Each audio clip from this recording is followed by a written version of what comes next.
In this video, you will learn how to select text vertically in Word. For example, if you have a list and you want to delete the first 2 words from every line, you don't have to edit each line one by one. Simply open your Word document, press and hold the Alt key on your keyboard, then click and drag your mouse to draw a rectangle over the text you want to select. As long as you keep holding the Alt key while dragging, Word will create a vertical or block selection instead of the normal line selection.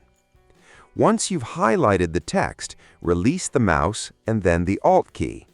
Now you can press Delete to remove the selected text, or use Ctrl X to cut it, Ctrl C to copy it, or even apply formatting such as bold, italics, font color, or a different font size only to that selected block.